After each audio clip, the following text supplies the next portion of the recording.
This podcast contains content that may not be suitable for some listeners. Listener discretion is advised. Head over to thecrimeshack.com for all available episodes, merchandise, and show notes, and hit that subscribe button on whichever platform you choose to listen to your podcasts. As you know, it takes a lot of research and time to keep this podcast going. You can help the show by becoming a Patreon member for access to exclusive content, purchasing merchandise, or just by buying me a coffee. Any and all support is greatly appreciated. This episode is sponsored by Athletic Greens. More on that later in this episode.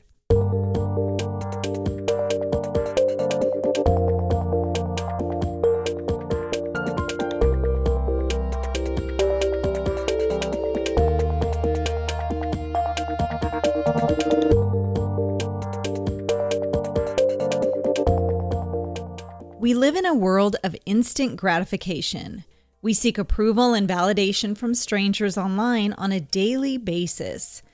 If we don't get the attention we need from our friends and loved ones, we go after that attention from others via likes and comments. Now, if I'm not describing you, you've somehow managed to avoid the social phenomenon that we are all living in. But what happens when the attention we get from others isn't quite enough? When we need so much recognition, so much approval, that we go to an extreme and commit unlawful acts to get it. And which unlawful act would give someone the ultimate amount of attention? Blake and Mary Jo Hadley lived in Port St. Lucie, Florida, a city on the Atlantic coast of southern Florida with a population of around 200,000. The couple had moved there from Fort Lauderdale 24 years earlier to be closer to Blake's parents, who were living in retirement in the nearby town of Stuart. Shortly after they married, they had their first son, Ryan. Then 6 years later, in December 1993, they would have a second son, Tyler. Port St. Lucie is generally a sleepy town with plenty of shops, but not a whole lot for teenagers to do. The town has no access to the beach, no downtown area, and no place for teens to hang out at night other than a giant arcade called Super Play USA. Even the town's parks are closed at night. Blake was a plant operator at the Florida Power and Light Company in Port St. Lucie, and Mary Jo was an elementary school teacher. One of her students had said of her that no matter who you were, even if she didn't like you, she would never give up on you. The Hadleys were known by family and friends as sweet, patient people who unfortunately would often indulge their two boys, sometimes to a fault.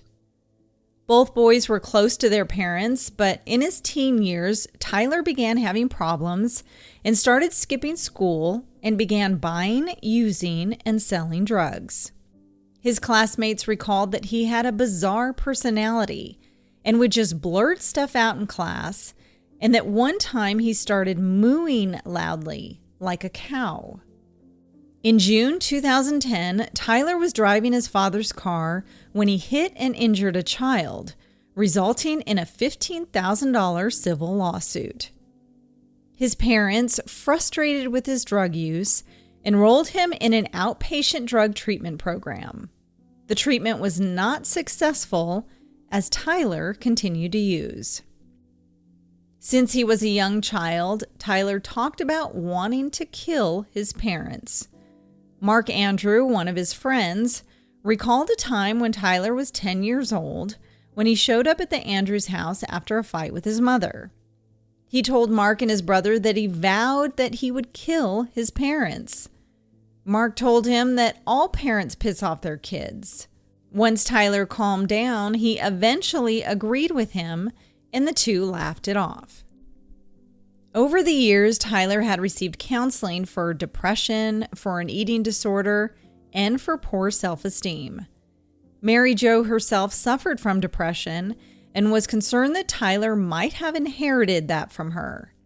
She had him take injections of human growth hormone during his early adolescence because she thought that it might give him a boost of confidence, and she didn't want him bullied in school for being short and chubby. By the time Tyler was 17, he would grow to be 6 feet tall and weighed 160 pounds.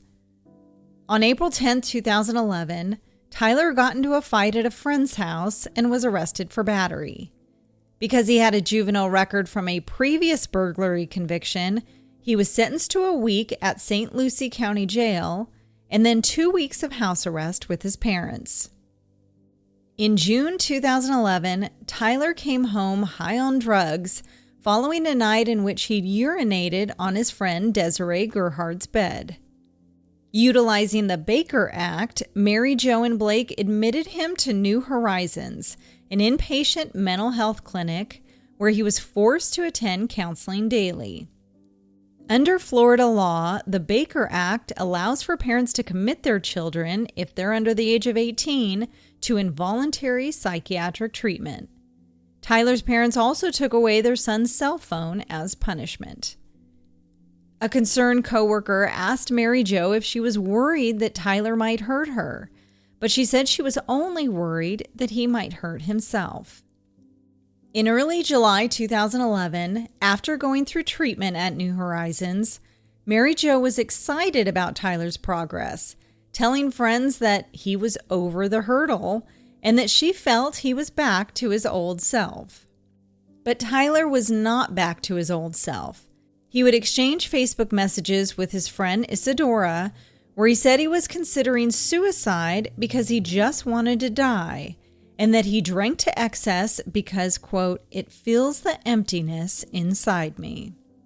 He then told his friend Marky Phillips that he was going to kill his parents and have a huge party afterwards, telling him that having a big party after killing your parents had never been done before. On July 15th, the Hadleys went out to dinner as a family, and on the way to the restaurant, they stopped at Circle K, where Tyler ran into his friend Cameron Adams. Cameron noticed that Tyler appeared to be in a good mood. Cameron said that it was his birthday, and Tyler told him, "Happy birthday! Come to my house tomorrow. I'm having a party. We'll celebrate." Tyler had never thrown a party before, and with his parents basically grounding him and taking away his phone, they would have never allowed it. Word of this party started getting around, and people were talking about who this Tyler guy was that was throwing the party. Really, the only thing they knew was that he went to Port Lucie High School and that his parents were supposedly going out of town. It was July 16th at around 11:25 a.m. when Tyler exchanged Facebook messages with his friend Antonio Ramirez and told him he was trying to have a party at his house and that his parents were leaving soon. Other friends asked him if the party was still going on, and he'd tell them, "I'm working on it." At 1:15 p.m., Tyler posted a message to his Facebook wall. "Party at my crib tonight." No one really believed him about the party, but then at 8:15 p.m. he posted another message. "Party at my house, HMU." Friend Ashley Hayes messaged him on Facebook. "What if your parents come home?" Tyler replied to her, "They won't. Trust me." Earlier that day, Blake and Mary Jo had gone to a farmer's market and were on their way home. When they got to the house, Tyler grabbed their cell phones and hid them, then locked the family's black lab Sophie, who he knew would come to the defense of his parents, in a closet. He then headed to the garage, thinking about which weapon he would choose. Just before 5 p.m. that night, he took 3 ecstasy pills, knowing he couldn't go through with it sober.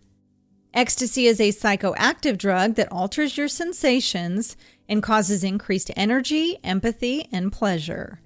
If taken by mouth, usually the pills will start to take effect in 30 to 45 minutes and last from 3 to 6 hours.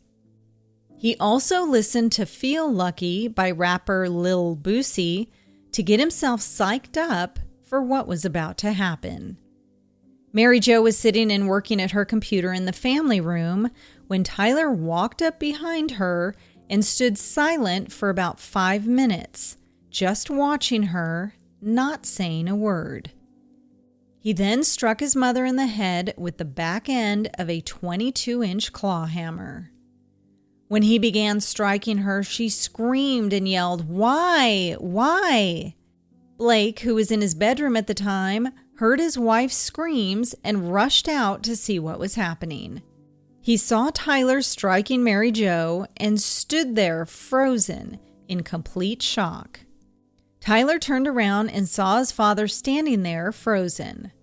Blake was a large man, 6'3" and 300 pounds, and Tyler knew it wouldn't be easy to take him down.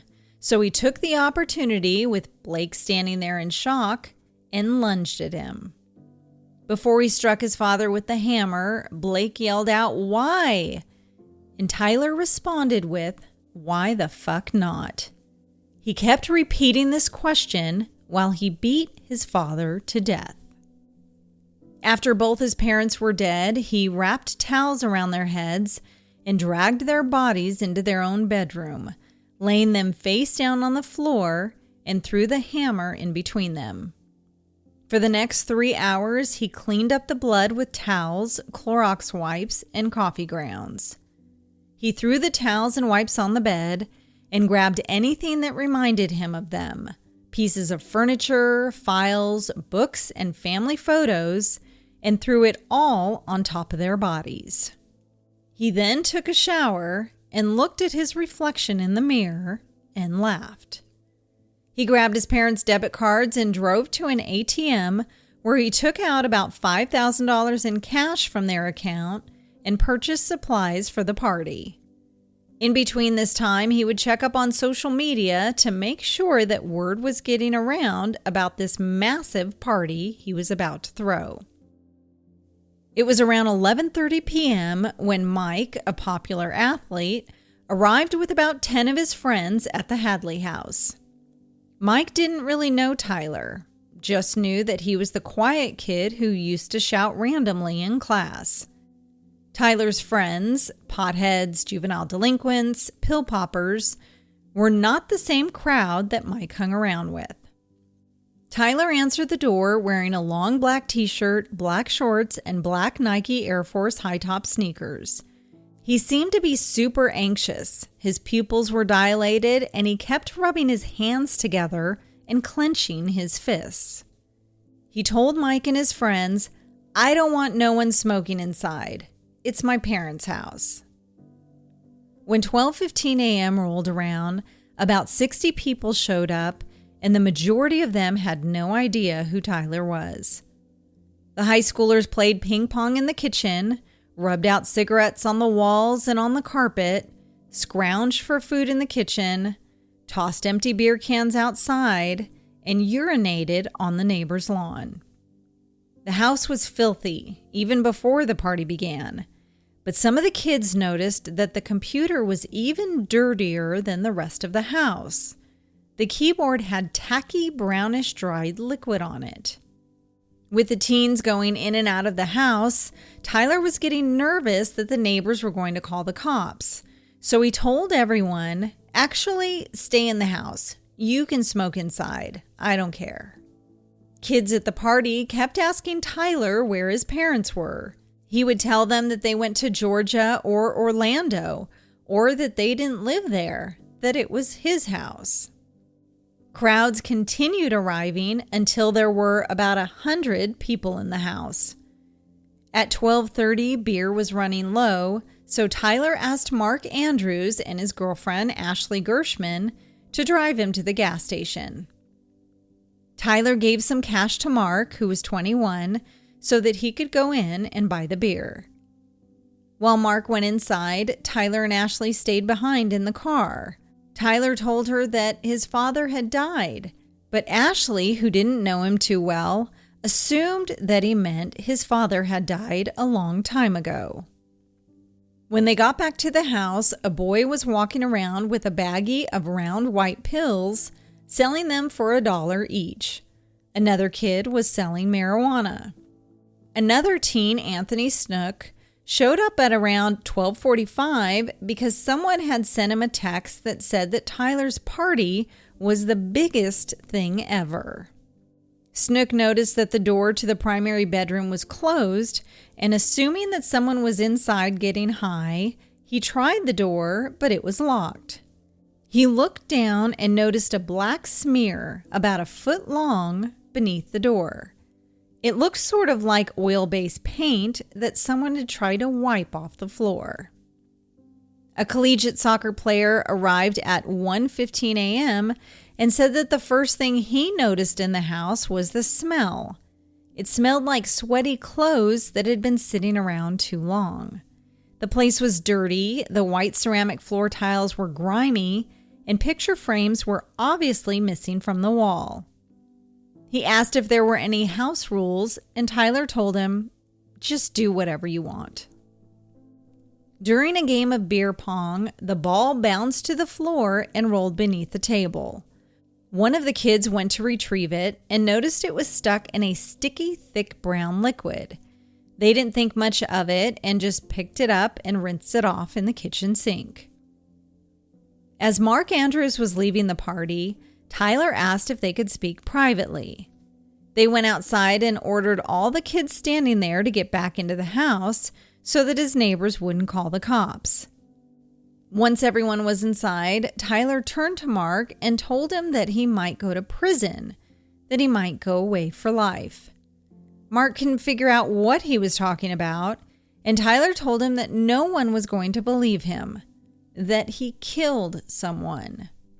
Mark told him that he didn't want to hear about it, that he didn't need to know.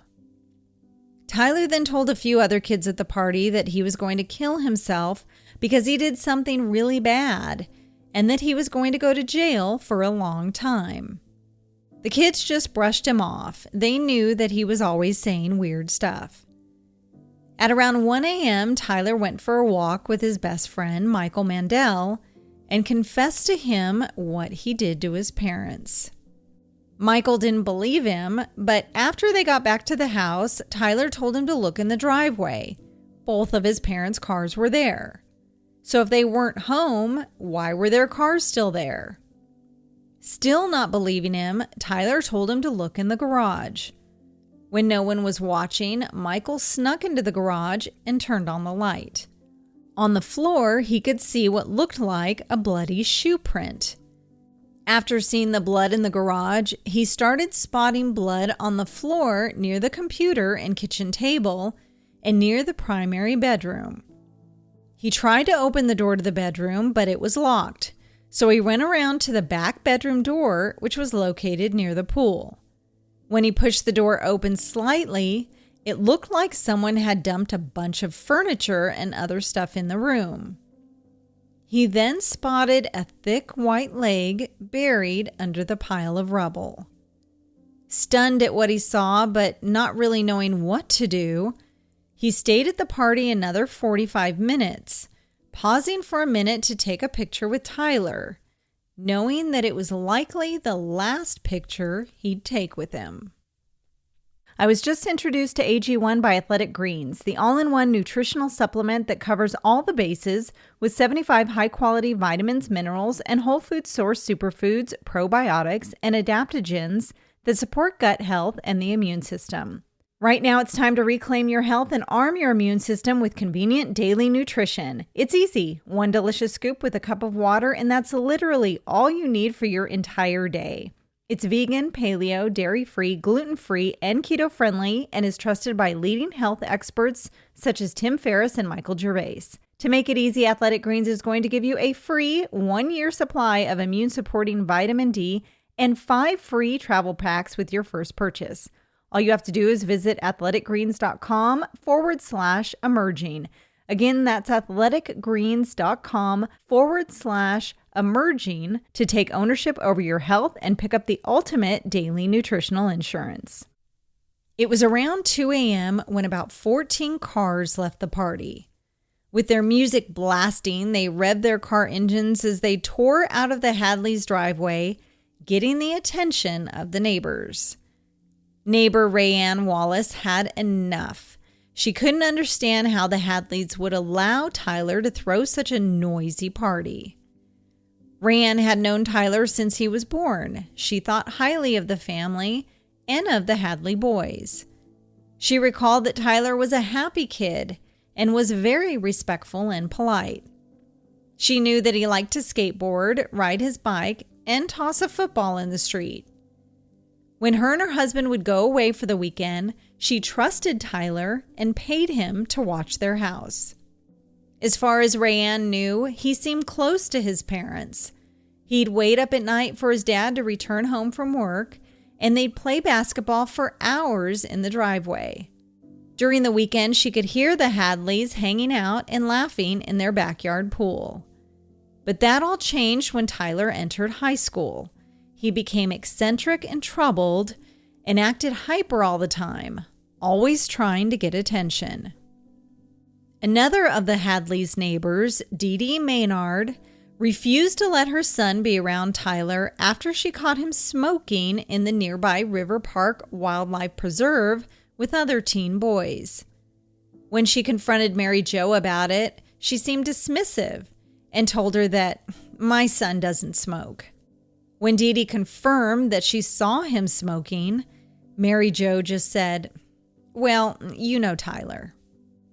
It was just 2 weeks later after Dee Dee caught him smoking that Tyler and several other boys dragged an abandoned couch into that same preserve, doused it with gasoline, and dropped a match on it.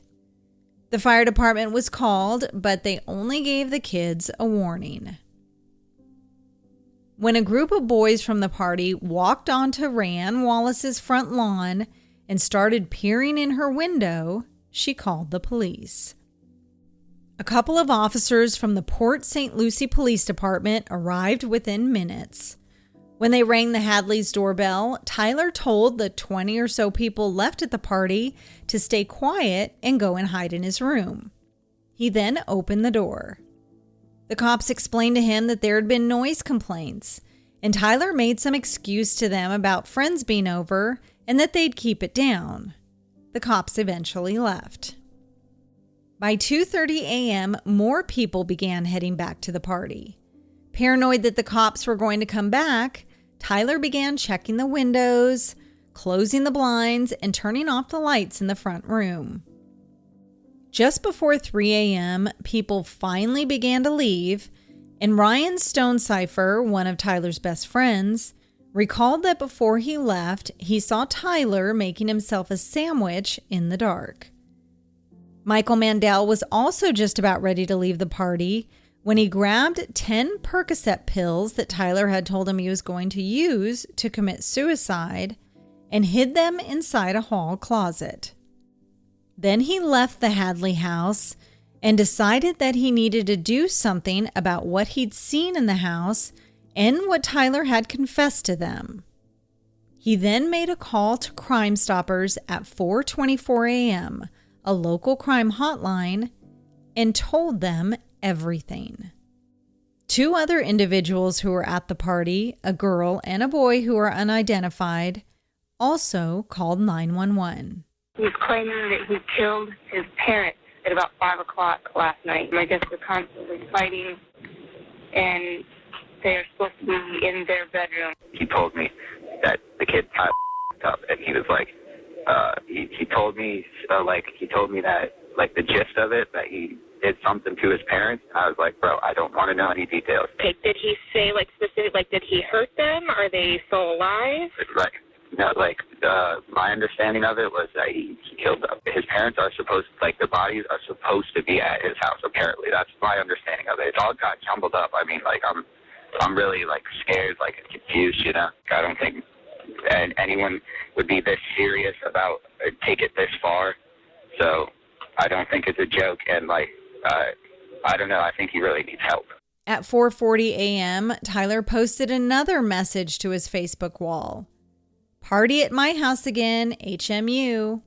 But there wouldn't be another party, because parked across the street from the house were officers Adrian Zamoyski and Charles Green.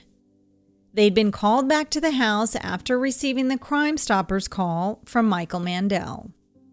The officers ran the plates of the 3 vehicles that were in front of the house: a cream-colored Lincoln, a black Toyota Tacoma truck, and a red Ford Expedition. One of the cars was registered to Tyler Hadley, the others to his parents. As the officers approached the door, they could hear someone inside the house talking. Officer Green spotted the shadow of a person walking back and forth through the large bay window in the front of the house. He knelt down by the window and peered inside. A tall teenager was pacing back and forth across the living room, talking to himself, with a very disturbing look on his face, Green would note in the police report. His eyes were very wide and he was not blinking. The kid grabbed a stack of books from a bookshelf near the front door and took them into a back room and dumped them on the floor. He did this 2 more times, bringing books to the back room and dumping them on the floor. The officers then knocked on the front door and rang the doorbell. The lights in the house were turned off. Then Tyler opened the door with his left hand hidden behind his back. Officer Zamoyski immediately drew his gun and ordered Tyler to put up his hands and step outside the house. The officers frisked him for weapons, then told him to get on the ground when they handcuffed him. Tyler appeared nervous, talkative, and frantic, and the officers noticed that he had a blank stare and that his pupils were dilated. They asked him if any adults were home. He said no, that his parents were in West Palm Beach.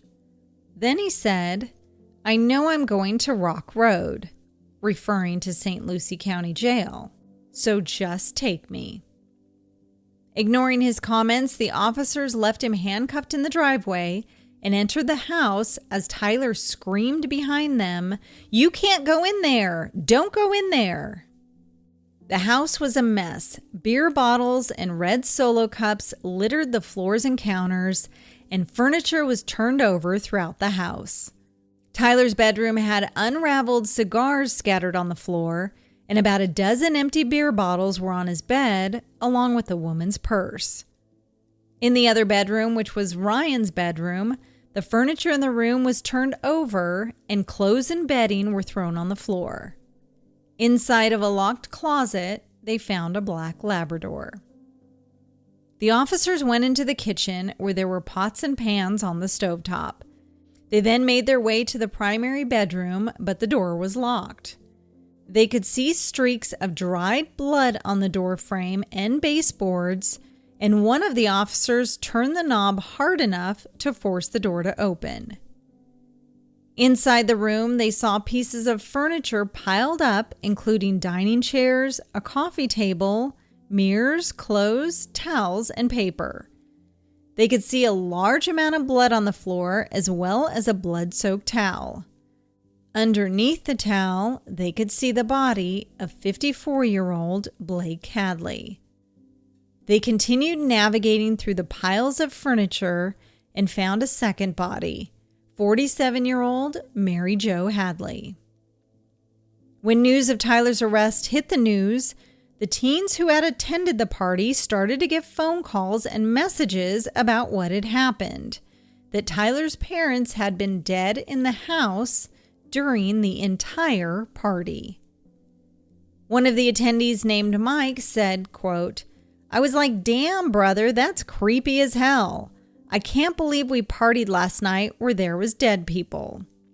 A 16-year-old cheerleader said, "I wasn't upset when I heard. I wasn't scared or disgusted. It's not like I knew him personally. I was just in awe."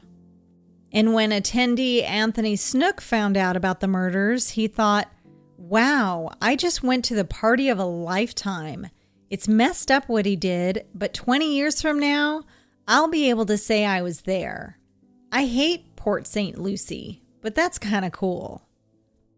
A service for Blake and Mary Jo was held, and nearly 1,000 people attended. Tyler's older brother Ryan would be heading to St. Lucie County Prison to visit his younger brother for the first time since the murders. Even though he was horrified and angry with his brother over what he did, he would tell a family friend that his parents wouldn't want him to abandon his brother. Tyler's friends struggled to comprehend what possibly could have motivated their friend to murder his parents. One of his friends stated that she knew he was under a lot of pressure from his parents, that his parents didn't allow him to be himself, but would find fault with anything he would do. Tyler had told his friend Michael that his father had punched him in the face, and he told his friend Marky Phillips that Blake wasn't his real father. But Marky would find out later during a police interview that that was a lie. Ryan Stonecipher thought it was out of character for Tyler and described his relationship with his mother as really close. Tyler had told him about a time that he'd had a fight with his mother where he told her to shut up. He felt so badly about it that he apologized to her immediately and told her how sorry he was for yelling at her. But the majority of his friends blamed the murders on drugs. But none of the drugs that he was known to take would induce violent behavior and were used by hundreds of other kids in town, including those that attended his party. When police searched the Hadley home, they found prescription bottles in Tyler's name for hydroxyzine, a mild anti-anxiety medication, and citalopram, an antidepressant that can increase the risk of suicide in adolescents and young adults. While being held in jail, Tyler wrote a letter to one of his friends. In it, he wrote, "I regret everything I did. I swear it's those drugs, man." But 6 weeks prior to the murders, he'd confided in his friend Michael that he would wait for his older brother to move to North Carolina to attend college before he would kill his parents. Tyler had originally pled not guilty to the charges, but on February 19, 2014, he changed his plea to no contest to 2 counts of first-degree murder with a weapon. Because he was 17 at the time of the murders, he was not eligible for the death penalty in Florida. While awaiting sentencing, he'd sign autographs for inmates by taking a news article about the murder and writing "It's hammer time" across the article, then sign it with his nickname, Hammer Boy. During his sentencing hearing in late 2014, the chief medical examiner testified at the hearing in regards to the autopsies, stating that Mary Jo Hadley had suffered 36 blows to the head and back and that she was alive during every part of the attack. Blake Hadley had been hit 39 times. Mike Hadley, Blake's brother, testified, urging the judge to sentence Tyler to life in prison, saying, "We have once again sat through a gut-wrenching horror show. Only it was not a movie or a play, it was a reality. It was my family, people who we loved. My brother Blake and my sister-in-law Mary Jo were the main actors in this horror show. The villain was my nephew Tyler. He was loved so dearly by his mother and father and all of us. Yet he premeditated the killing of his mother and father, and I know without any doubt he was old enough to know the difference between right and wrong.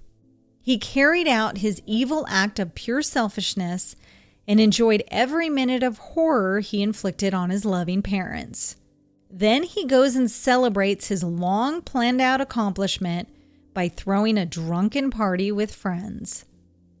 2 expert witnesses were brought in to testify by the defense and claimed that Tyler was in no way acting as an adult when he killed his parents. Tyler Hadley also spoke at the sentencing, expressing remorse for the murders and apologized for what he'd done. I can apologize and make amends for the horrible acts I've done, that I committed.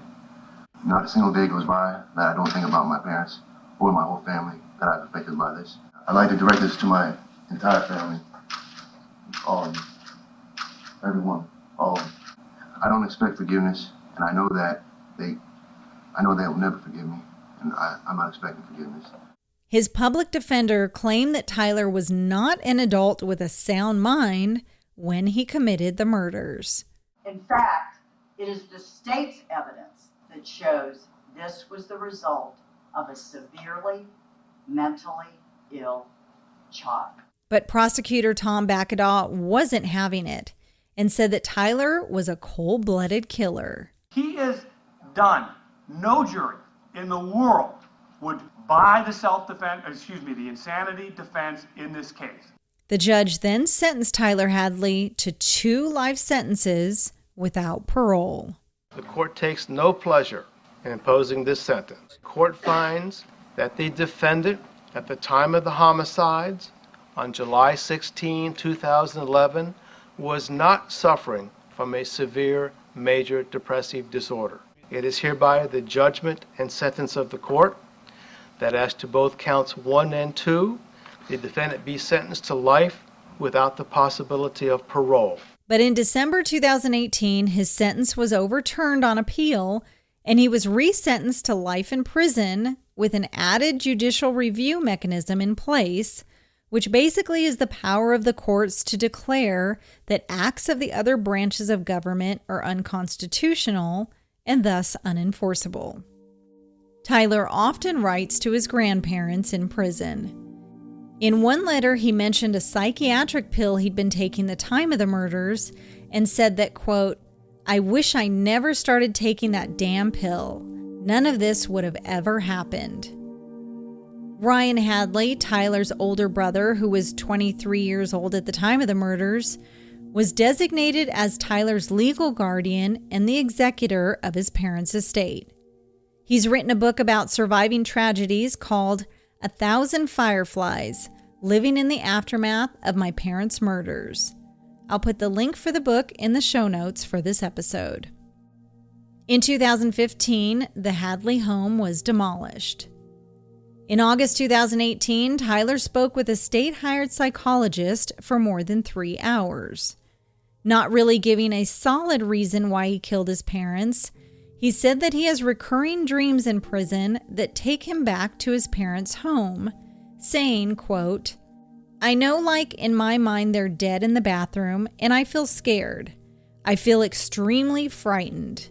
I feel goosebumps, and I'm looking over. I never go to the bathroom, though, but I can picture it." He regretted never applying himself in life and wished he would have taken the time to really know his parents, saying that, "I wish I would have known them more as people instead of just mom and dad. I never really seen them as real people." Whether it was drugs or the inner turmoil of a mentally ill teenager, we may never know the real reason why Tyler Hadley murdered his mother and father. Could it have been that he craved attention and acknowledgement from his peers so intensely that he was willing to murder his own parents to get it? Thank you for listening. Please check out our website at thecrimeshack.com, where you can find links to all our social media platforms. As a listener, you can help support the show by becoming a Patreon member for access to exclusive content, purchasing merchandise on the Crime Shack website, or just by buying me a coffee. Any and all support from my listeners is appreciated.